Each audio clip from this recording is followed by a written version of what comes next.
Hello बच्चों, नमस्कार। मैं हूं अमन शर्मा और आप सभी का मैथ्स एनालिसिस में स्वागत है। आज के इस वीडियो लेक्चर में हम लोग पढ़ेंगे class 10th NCERT probability chapter हमारा चल रहा है। आज हम करेंगे फर्स्ट एक्सरसाइज जो है उसके क्वेश्चंस को करेंगे। तो क्वेश्चन नंबर फर्स्ट जो है हमारे पास वो फिलिंग द ब्लैंक्स है। तो इसको पढ़ते हैं क्वेश्चन को और समझते जाते हैं। आइए बच्चों क्वेश्चन को समझे। Complete the following statements. तो हमें कुछ स्टेटमेंट्स दी हैं, हमें इनको कंप्लीट करके देना है, पूरा करके देना है। तो देखो ये क्वेश्चन आपको 1 मार्क्स में पूछ लिया जाएगा, चाहे आपका स्टेट बोर्ड हो चाहे सीबीएसई हो। और वैसे भी इन के अंदर काफ़ी अच्छे अच्छे फैक्ट्स छुपे हुए हैं वन लाइनर के तौर पे। तो समझना शुरू करते हैं फर्स्ट पार्ट को। Probability of an event E plus probability of the event not E equals to क्या आएगा। तो ये क्वेश्चन पूछ रहा है probability of event plus probability of not event. ठीक है, तो ये कितनी होती थी बच्चों? ये 1 होती थी। ये हमने आपको इंट्रोडक्शन में बताया हुआ है। तो इसका आंसर क्या आ जाएगा? इसका आंसर आ जाएगा 1। क्या ये बात समझ में आई? सेकंड को देखते हैं। The probability of an event that can not happen is. तो देखो क्या मतलब हुआ। देखो इवेंट क्या चीज़ है, प्रोबेबिलिटी में इवेंट क्या है। जैसे आपने कॉइन को फेंका, आपका या तो हेड आएगा या टेल। ये जो टोटल पॉसिबल आउटकम है ये होते हैं सैंपल स्पेस। और इवेंट 1 क्या हो सकता है? आपका हेड आ सकता है। ठीक है, इवेंट 2 क्या हो सकता है? आपका बच्चों टेल भी आ सकता है। समझ रहे हो? सैंपल स्पेस में होते हैं टोटल एलिमेंट्स। इवेंट क्या होता है? आया क्या। समझ रहे हो? अगर आपने मांगा हेड और हेड आ गया तो ये इवेंट 1 है। यहाँ टेल आया तो ये इवेंट 2। तो मतलब ये इवेंट होते हैं। समझ रहे हो? तो आइए यहाँ पे क्या पूछ रहा है, एक ऐसे इवेंट की प्रोबेबिलिटी, एक ऐसे इवेंट की संभावना that can not happen is, जो हो ही नहीं सकता। तो बच्चों उसकी प्रोबेबिलिटी कितनी होती है? 0 होती है। देखो कैसा, मैंने आपको बोला कि आप एक डाइस फेंको, एक डाई फेंको, आपके बच्चों नंबर क्या आएंगे? या 1 या 2 3 4 5 6। डाइस के केस में सैंपल स्पेस यही आएगा। और मैं बोलूँ बच्चों बताओ कि 7 आने की प्रोबेबिलिटी कितनी है? क्या 7 कभी आ सकता है? डाइस के केस में, डाई के केस में 7 नहीं आ सकता, क्योंकि वहाँ पे 1 से लेके 6 तक ही नंबर आते हैं। तो 7 नहीं आ सकता। तो 7 क्या है? 7 डाइस के केस में, डाई के केस में एक इम्पॉसिबल इवेंट है, मतलब ये हो ही नहीं सकता। तो इसकी प्रोबेबिलिटी कितनी होगी? 0। जो इम्पॉसिबल इवेंट होता है उसकी प्रोबेबिलिटी 0 होती है। तो यहाँ पे यही पूछ रहा है कि एक ऐसा event that can not happen, जो हो ही नहीं सकता, उसकी प्रोबेबिलिटी कितनी होगी? 0 होगी। Such an event is called, उस इवेंट को क्या बोलते हैं बच्चों? उसको बोलते हैं इम्पॉसिबल इवेंट। क्या बोलते हैं? Impossible event. क्या ये बात समझ में आई? ये हमने इंट्रोडक्शन में अच्छे से बताया हुआ है। जिसने नहीं पढ़ा बच्चों वो सबसे पहले कॉन्सेप्ट वाली फर्स्ट वीडियो पढ़ो, उसके बाद इसको देखना शुरू करो। थर्ड को समझते हैं। The probability of an event that is certain to happen, certain to happen is. तो देखो एक ऐसे इवेंट की प्रोबेबिलिटी, एक ऐसे इवेंट की आने की संभावना जो आपको निश्चित तौर पे आपको पक्का पता ही यही आएगा, तो उसकी प्रोबेबिलिटी क्या होती है? तो उस इवेंट की बच्चों प्रोबेबिलिटी 1 होती है। 1 मतलब 100% श्योरिटी है, वही आएगा। तो ऐसे इवेंट को, such an event is called, उस इवेंट को क्या बोलते हैं? श्योर इवेंट बोलते हैं। ठीक है, या सर्टेन इवेंट भी बोल सकते हो।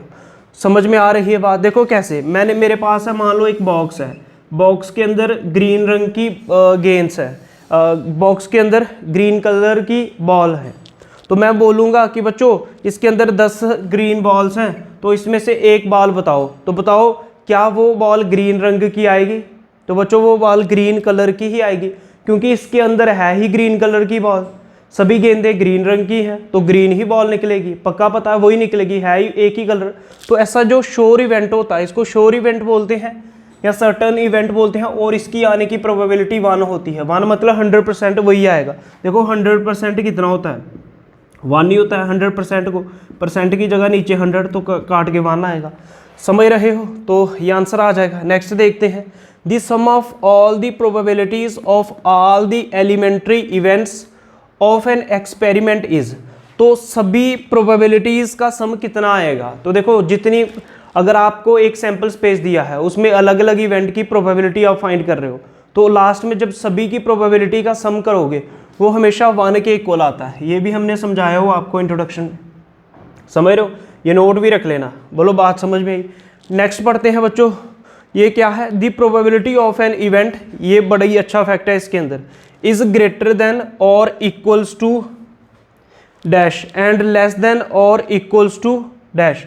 क्या मतलब हुआ, जो प्रोबेबिलिटी है किसी भी इवेंट की, तो ये आपको याद रखना है, प्रोबेबिलिटी किसी भी इवेंट की greater than equals to 0 less than equal to 1, ये एक फैक्ट है, इसको भी आपको अच्छे से नोट रखना है। क्या मतलब हुआ, हम समझा देते हैं।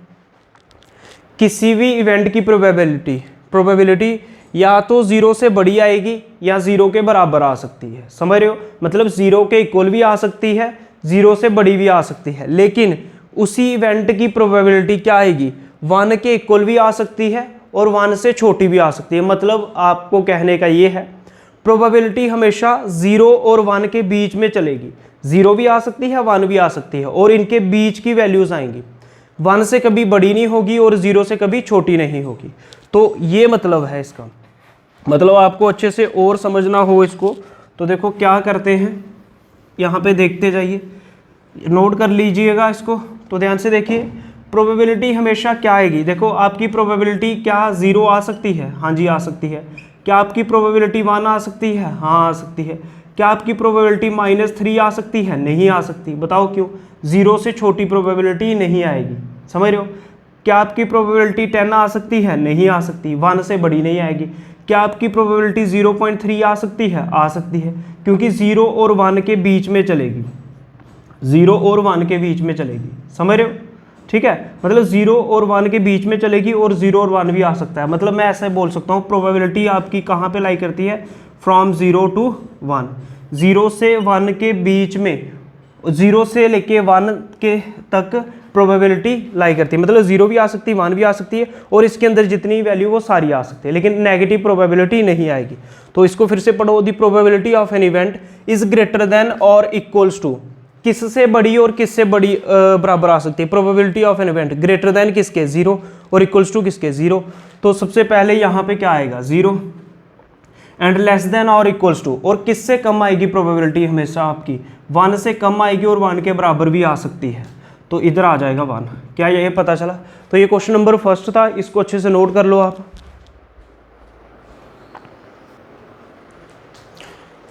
क्वेश्चन नंबर 2 को समझेंगे बच्चों।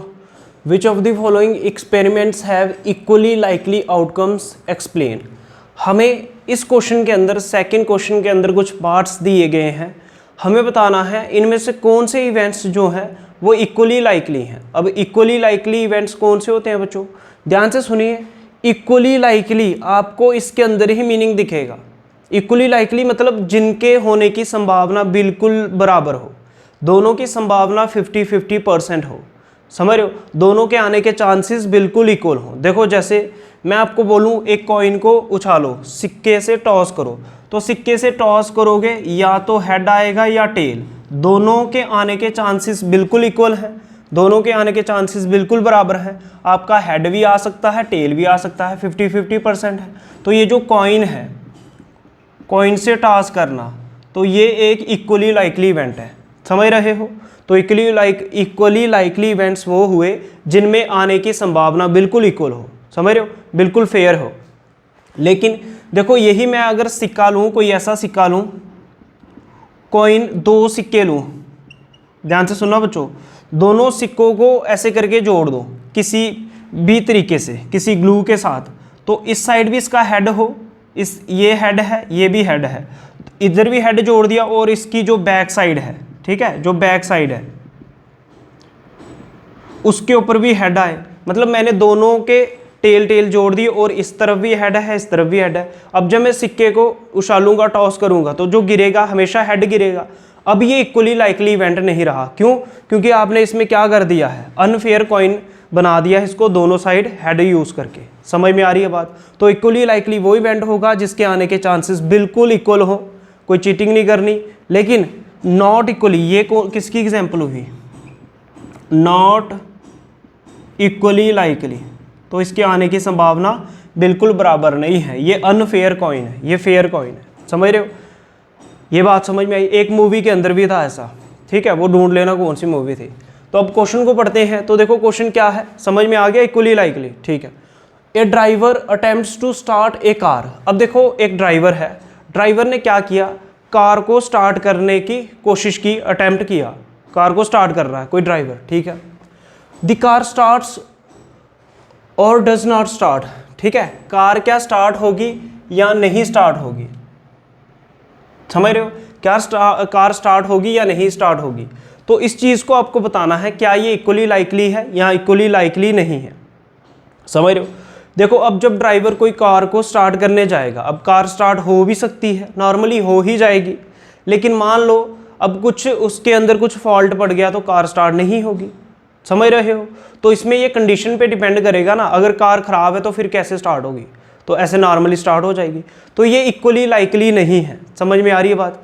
तो देखो आंसर में क्या लिखोगे, when a driver attempts to start a car, the car starts normally, normally तो कार स्टार्ट हो ही जाती है, लेकिन क्या हो रहा है, only when there is some defect, तो जब कुछ डिफेक्ट होगा, कुछ फॉल्ट होगा, the car does not start, तो कार स्टार्ट नहीं होगी। So the outcomes is not equally likely, ठीक है, तो इसके बराबर चांसेस नहीं है, समझ में आ रही है बात। तो इसको नोट करो। अब सेकंड पार्ट को समझते हैं, जिसको नहीं समझ में आया कमेंट सेक्शन में पूछ सकता है। सेकंड पार्ट को समझेंगे बच्चों। तो देखो क्या है, a player attempts to shot a basketball, ठीक है, बास्केटबॉल को शॉट करेगा, शी ओब्लिक ही शूट्स और मिसेस दी शॉट। तो देखो बास्केटबॉल को हिट करना है, मान लो, ठीक है। अब वो हिट करेगा या नहीं करेगा, क्या ये इक्वली लाइकली इवेंट्स हैं या नहीं है, तो ये चीज़ चेक करनी है। अब बच्चों मैं बोलूँगा ये भी इक्वली लाइकली इवेंट नहीं है। अब आप पूछो कि क्यों नहीं है। देखो अब हमें किसी चीज़ को हिट करना है, मान लो बास्केटबॉल को मेरे को हिट करना है किसी गन से। अब ये डिपेंड करेगा मेरी प्रैक्टिस पे, अगर मैंने ज़्यादा प्रैक्टिस की है तो ज़्यादा चांसेस है मैं हिट कर जाऊँगा, ठीक है। अब अगर गन अच्छी नहीं है तो हिट नहीं होगा, या प्रैक्टिस नहीं की है मैंने तो हो सकता है हिट नहीं हो, तो ये भी इक्वली लाइकली नहीं है बच्चों। तो देखो क्या लिखोगे आंसर में, when a player attempts to shot a basketball the outcome in this situation is not equally likely because the outcome depends on many factors. तो जो आउटकम्स हैं वो डिपेंड कर रहे हैं काफ़ी सारे फैक्टर्स पे, जैसे such as the training of player ने कैसी ट्रेनिंग की है, quality of the gun used etcetera. तो उसने कौन सी कैसी गन की क्वालिटी कैसी, गन ही ख़राब है मान लो, समझ रहे हो। तो काफ़ी सारे फैक्टर पे ये चीज़ डिपेंड कर रही है, ये भी इक्वली लाइकली नहीं है। इक्वली लाइकली वो है जिसमें चांसेस बिल्कुल बराबर है, 50-50% चांसेस है, कुछ भी हो सकता है, तो वो इक्वली लाइकली है। ये भी नॉट इक्वली लाइकली है, तो इसको भी नोट करो। थर्ड पार्ट को समझ लेते हैं। थर्ड पार्ट को समझते हैं बच्चों। थर्ड पार्ट को देखिए, तो देखो थर्ड पार्ट क्या है मेरे पास, a trial is made to answer a true false question, the answer is right और रॉन्ग। तो देखो मान लो आपसे ट्रू फॉल्स अगर क्वेश्चन पूछे जा रहे हैं, तो अब देखो ट्रू फॉल्स जो क्वेश्चन है, मान लो आपसे कोई ट्रू फॉल्स क्वेश्चन पूछे, तो क्या ये इक्वली लाइकली इवेंट है कि नॉट इक्वली लाइकली है। अब मैं बोलूँगा ये इक्वली लाइकली इवेंट है। कैसे, देखो आपसे जो भी क्वेश्चन पूछेंगे वो या तो ट्रू होगा या तो फॉल्स होगा, दोनों में से एक तो चीज़ पक्का होगी, और बराबर बराबर चांसेस हैं कि आंसर ट्रू भी हो सकता है, फॉल्स भी हो सकता है। तो ये एक इक्वली लाइकली इवेंट है। बोलो बात समझ में आई। तो देखो क्या लिखोगे आंसर में, सिंस फॉर ए क्वेश्चन, तो ध्यान से देखिए, since for a question there are two possibilities, question के लिए दो ही पॉसिबिलिटीज संभावना हो सकती है, आइदर राइट और रॉन्ग, या तो आंसर सही होगा या गलत। The outcome in this trial of true false question, तो इसमें आउटकम जो है ट्रू फॉल्स क्वेश्चन के अंदर इज आइदर ट्रू और फॉल्स, या तो आपकी आउटकम सही आएगी या गलत आएगी, ट्रू या फॉल्स में से एक तो पक्का आएगी। That is one out of the two and both have equal chances to happen. तो क्या मतलब हुआ इसका, दोनों में से कुछ भी चीज़ आने के बिल्कुल इक्वल चांसेस हैं, hence the two outcomes are equally likely. तो दोनों की दोनों आउटकम्स जो है इक्वली लाइकली हैं। बोलो बात समझ में आई। नेक्स्ट पढ़ते हैं, a baby is born, it is boy और ए गर्ल। तो एक छोटा बच्चा पैदा हुआ, तो वो जो बेबी होगा क्या वो बॉय होगा या वो गर्ल होगा? तो बच्चों ये भी मैं बोलूँगा इक्वली लाइकली इवेंट है। तो देखो एट द मोमेंट जो बच्चा जन्म लेगा, ठीक है, उसके बॉय होने की पॉसिबिलिटी और उसके गर्ल होने की पॉसिबिलिटी बिल्कुल इक्वल है। तो ये भी एक इक्वली लाइकली इवेंट है। बोलो बात समझ में? तो क्या लिखेंगे? A new baby that is who took birth eight a moment, जिस बेबी का जन्म हुआ, कैन आइदर ए बॉय और ए गर्ल, वो बेटा भी हो सकता है बेटी भी हो सकती है, and both the outcome have equally likely chances. तो दोनों के चांसेस बिल्कुल इक्वल हैं, तो ये भी इक्वली लाइकली इवेंट है। बच्चों ये अच्छे से नोट कर लो। नेक्स्ट क्वेश्चन को देखते हैं फिर। क्वेश्चन नंबर 3 को समझेंगे बच्चों। क्वेश्चन नंबर 3 को पढ़ लेते हैं। तो देखो क्या है क्वेश्चन नंबर 3, अच्छे से पढ़िए। तो देखो क्वेश्चन नंबर 3 में क्या है, why is tossing a coin considered to be a fair way of deciding which team should get the ball at the beginning of a football game. तो देखो क्या मतलब हुआ क्वेश्चन का। क्वेश्चन ये कह रहा है कि कॉइन के साथ ही क्यों टॉस किया जाता है। कॉइन होता है नहीं, सिक्का ही क्यों उछाला जाता है, सिक्के के साथ ही क्यों टॉस किया जाता है। जैसे कि फुटबॉल मैच शुरू करना हो, मैच शुरू करने से पहले कॉइन को क्यों यूज़ किया जाता है कि कौन सी टीम टॉस जीत रही है, ये कॉइन से ही क्यों डिसाइड किया जाता है। ठीक है, समझ रहे हो? विच team should get the ball at the beginning of a football game. जब फुटबॉल गेम शुरू होगी टॉस कॉइन से किया जाता है कि कौन सी जो गेम कौन सी बिगिनिंग में फुटबॉल की गेंद को यूज़ करेगी। तो ये कॉइन्स के साथ ही क्यों किया जाता है और कोई चीज़ क्यों नहीं यूज़ की जाती, ये क्वेश्चन है। तो देखो कॉइन के साथ इसलिए टॉस करते हैं क्योंकि देखो अगर मैं कॉइन को हवा में उछालूंगा, हेड भी आ सकता है टेल भी आ सकता है, दोनों के आने की संभावना जो है इक्वली लाइकली है, 50-50% है, इसलिए कॉइन को यूज़ किया जाता है। समझ रहे हो? तो क्या लिखेंगे आंसर में, when a coin is tossed there are only 2 possibilities. जब आप कॉइन से टॉस करोगे 2 ही पॉसिबिलिटीज हैं, क्या? दैट इज हेड और टेल, या तो हेड आएगा या टेल आएगा।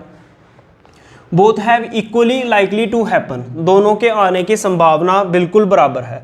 तो रिजल्ट जो होगा, result of the toss of a fair coin is completely unpredictable.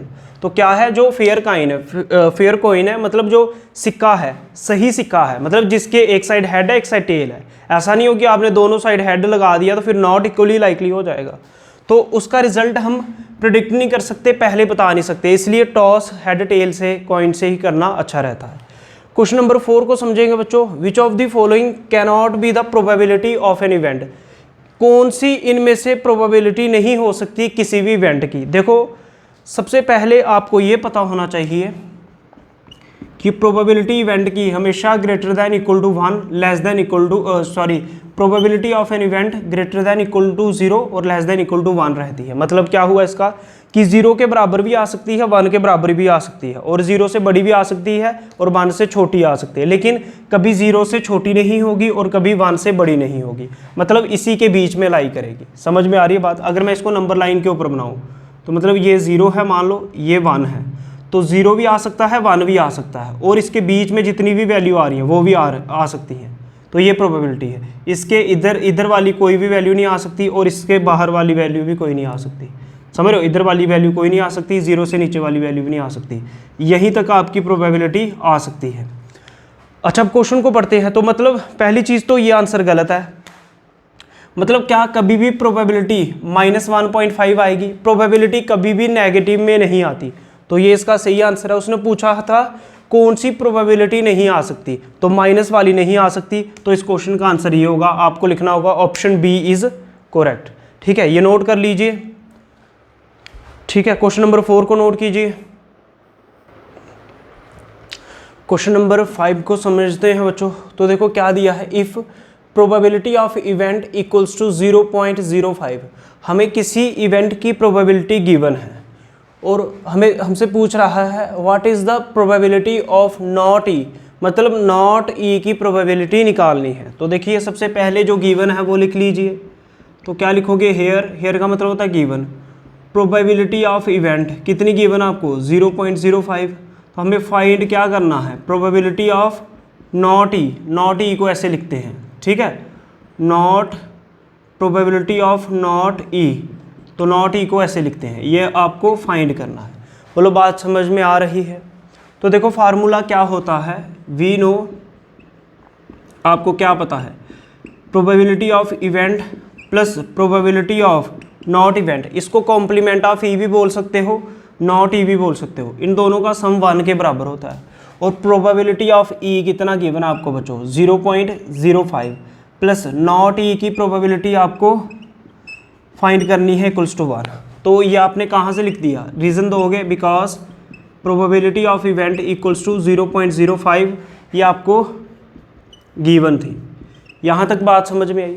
अब देखो नॉट ई की प्रोबेबिलिटी अगर आपको फाइंड करनी है तो 1 प्लस का 0.05 ट्रांसपोज होके माइनस का हो जाएगा, प्लस का टर्म जब इक्वल्स टू के दूसरी तरफ आता है तो माइनस का हो जाता है।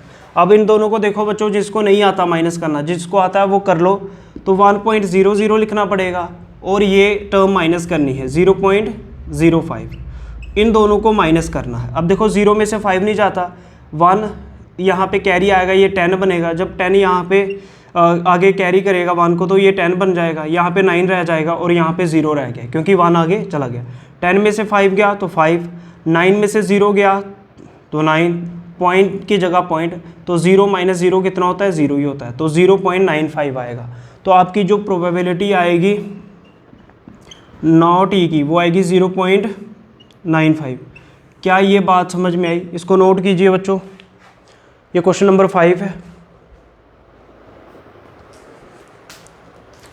क्वेश्चन नंबर 6 को समझेंगे बच्चों। क्वेश्चन नंबर 6 को देखिए क्या है, ए bag contains lemon flavoured candies only. तो देखिए क्या है, मेरे पास एक बैग है, समझ रहे हो, बैग के अंदर सिर्फ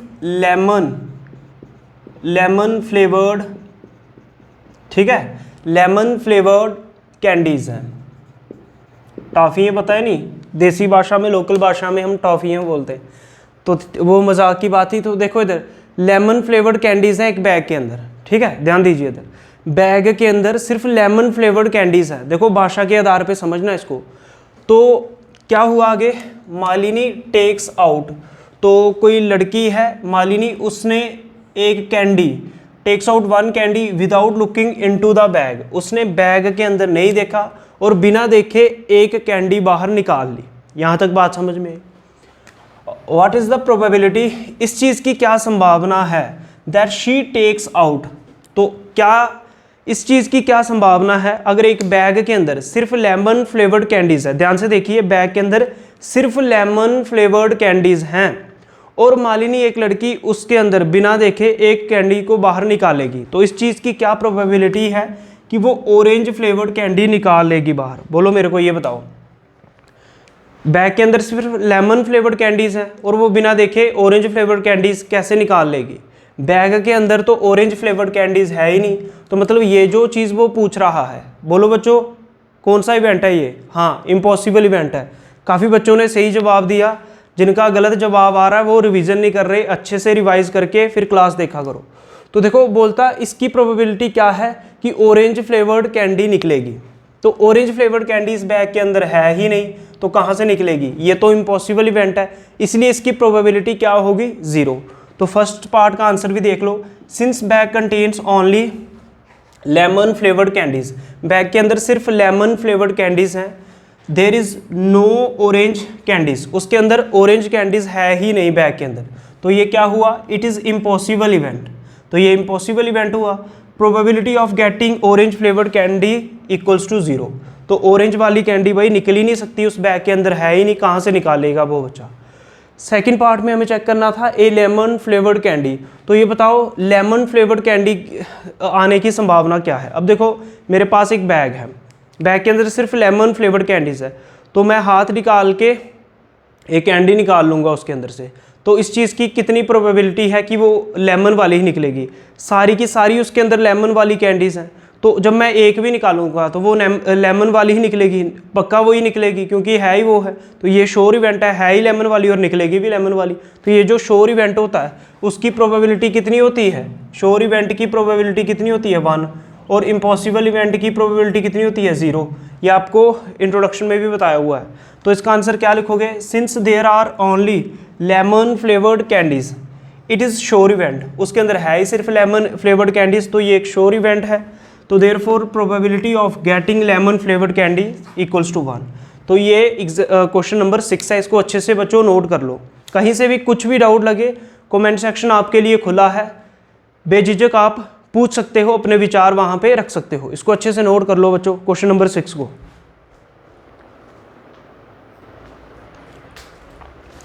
सेवन्थ क्वेश्चन को समझेंगे बच्चों। तो देखो क्या है सेवन्थ क्वेश्चन, अच्छे से रीड कीजिए आप। तो देखो सेवन्थ क्वेश्चन क्या है हमारे पास, it is given that in a group of 3 students, तो 3 स्टूडेंट्स का, 3 विद्यार्थियों का ग्रुप है। द प्रोबेबिलिटी ऑफ 2, ध्यान से देखिए, the probability of 2 students not having the same birthday is 0.992। ध्यान से देखिए, 3 बच्चों का ग्रुप है जिसमें से 2 स्टूडेंट्स, 2 बच्चों की हमें प्रोबेबिलिटी दी है जिसमें उनका not having the same birthday, तो उनका बर्थडे सेम नहीं आ रहा है, सेम नहीं आता है, उसकी प्रोबेबिलिटी है 0.992। तो हमसे पूछा क्या है, what is the probability that the 2 students having the same birthday. तो हमें 2 स्टूडेंट्स की सेम बर्थडे नहीं है, उसकी प्रोबेबिलिटी दी है 0.992, और उनके सेम बर्थडे की प्रोबेबिलिटी क्या है ये हमें निकालना है। तो बच्चों यहाँ पे कौन सा फार्मूला हम यूज़ कर सकते हैं पहले मैं बता देता हूँ। वी नो, क्या आपको ये फार्मूला जानते हो, क्या ये फार्मूला जानते हो, probability of event plus probability of not event equals to 1 होती है। क्या ये इंपॉर्टेंट फार्मूला आप जानते हो? अगर आपको ये फार्मूला आता है तो ये क्वेश्चन निकल जाएगा। देखो कैसे, मैं पी को लेट कर रहा हूँ, मतलब मान रहा हूँ, क्या है P, probability of 2 students having same birthday. P मैंने क्या मान लिया, उस चीज़ की प्रोबेबिलिटी मान ली जब 2 स्टूडेंट्स का सेम बर्थडे होगा, तो यही मेरे को निकालना है। इसको मैंने क्वेश्चन मार्क इसलिए लगाया क्योंकि ये मेरे को फाइंड करना है। और मैंने पी नॉट, ठीक है, नॉट माना है, नॉट ई माना है। ये किसकी प्रोबेबिलिटी है, probability of 2 students not having the same birthday, जो उनका सेम बर्थडे नहीं आ रहा है 2 स्टूडेंट्स की, उसकी प्रोबेबिलिटी को पी नॉट मान लिया। और ये हमें गिवन है 0.992। क्या बच्चों आपको ये दिख रहा है? ठीक है, 0.992 उनकी प्रोबेबिलिटी है। अब मैं ये फार्मूला यूज़ करूँगा, probability of event plus probability of not event equals to 1। बोलो बात समझ में आई? प्रोबेबिलिटी ऑफ इवेंट हमें फाइंड करनी है, तो पी लिख दो, plus probability of not E ये है, और नॉट ई की वैल्यू कितनी है 0.992 इक्वल्स टू 1। बोलो बच्चों पता चला, प्रोबेबिलिटी ऑफ इवेंट कितनी आ जाएगी, ये प्लस की वैल्यू ट्रांसपोज होके 1 इक्वल्स टू के दूसरी साइड माइनस की हो जाती है, -0.992। क्या ये बात समझ में आई बच्चों? तो इन दोनों को अगर आपको माइनस करना आता है बच्चों तो आप कर सकते हो, मेरा काम है सभी को सिखाना जिसको नहीं भी आता। तो 1.00 लिखना पड़ता है और 0.992 लिखना पड़ेगा। पॉइंट के बाद नीचे 3 टर्म्स थी तो पॉइंट के बाद ऊपर भी 3 कर दो। तो देखो अब 0 में से 2 तो जाएगा नहीं, 1 को कैरी करोगे यहाँ पे 10 बनेगा। बोलो चल रहा है बता बच्चों, 10 बनेगा, 10 आगे कैरी होके कितना बनेगा, फिर 10 बनेगा, फिर आगे कैरी होके यहाँ पे 10 बनेगा, इधर 9 रह जाएगा। बोलो बच्चों पता चल रहा है, समझ में आ रही है बात? तो 10 में से 2 गए 8, 9 में से 9 गए 0, 9 में से 9 गए 0, तो यहाँ पे 0 बचा है क्योंकि आगे कैरी चला गया, 0 में से 0 गया तो 0, 0.008 इसका आंसर आ जाएगा, 0.008। ये नोट कर लो अच्छे से। तो बच्चों बस लास्ट में एक लाइन आपको ऐड कर देनी है आंसर में, so the probability of 2 students having the same birthday is 0.008। तो ये इसका आंसर हो जाएगा। अच्छे से नोट कर लीजिए, ये क्वेश्चन नंबर 7 था। इस वीडियो को इतना ही रखते हैं, वीडियो लंबी भी हो जाएगी और हम भी थक चुके हैं, ठीक है। तो अगर आपको ये मैथ्स एनालिसिस की वीडियोस अच्छे लग रहे हैं तो चैनल को सब्सक्राइब कर लो, वीडियो को लाइक करो, शेयर करो। जय हिंद, जय भारत, नमस्कार। अगर कोई डाउट रह गया हो तो वो कमेंट सेक्शन में आप लोग पूछ सकते हो। जय हिंद।